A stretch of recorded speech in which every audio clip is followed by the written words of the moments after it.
કુલ્લે ₹10,65,000ના મુદ્દામાલ સાથે Dindoli police station વિસ્તારમાંથી પ્રોહિબિશનનો ગણનાપાત્ર કેસ શોધી કાઢતી ઝોન 2 એલસીબી શાખા. પોલીસ કમિશનર સાહેબ શ્રી સુરત શહેરનાઓએ આપેલ સૂચના તથા ખાસ પોલીસ કમિશનર સાહેબ શ્રી સેક્ટર 1 તથા નાયબ પોલીસ કમિશનર સાહેબ શ્રી ઝોન 2 સુરત શહેરનાઓના માર્ગદર્શન હેઠળ શહેર વિસ્તારમાં દારૂ જુગારની પ્રવૃત્તિઓને નેસ્ત નાબૂદ કરવા સારું સૂચના આપેલ, જે અનુસંધાને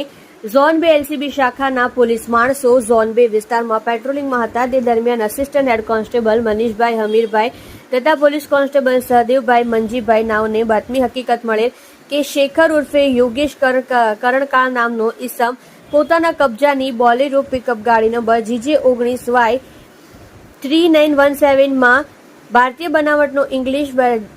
દારૂનો જથ્થાની હેરાફેરી કરે છે. વિગતો મતલબની બાતમી આધારે આરોપી ઈસમને પકડી પાડી તેના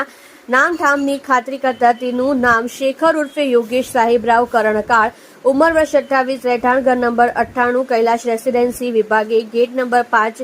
કરાડવા રોડ, ડિંડોલી, સુરત નાની કબજાની બોલેરો પિકઅપ ગાડી નંબર GJ19Y 3917 ની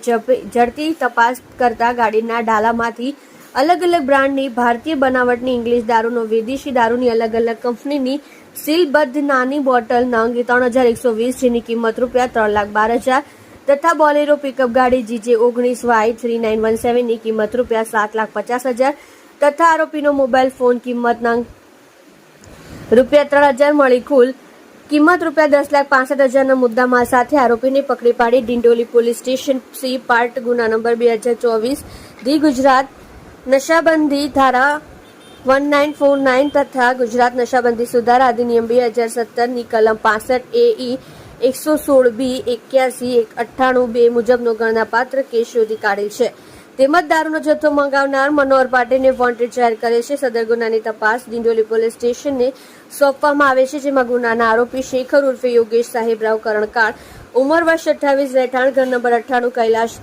રેસિડેન્સી વિભાગે gate number 5, Karadva road, Dindoli, સુરતને પકડી પાડી તેના પાસેથી ભારતીય બનાવટનો વિદેશી દારૂની અલગ અલગ કંપનીની નાની બોટલ નંગ 3120, જેની કિંમત ₹3,12,000 તથા બોલેરો પિકઅપ ગાડી નંબર GJ19Y 3917 ની કિંમત ₹7,50,000 તથા આરોપીનો મોબાઈલ ફોન કિંમત ₹3,000 સાથે કુલ્લે કિંમત ₹10,65,000ના મુદ્દા માલ એલસીબી ઝોન 2 પોલીસ દ્વારા કબજે કરેલ છે. તમે જોઈ રહ્યા છો live India Today news channel. Reporter Manojbhai સાથે કેમેરામેન રમેશભાઈ જયસ્વાલની સાથે.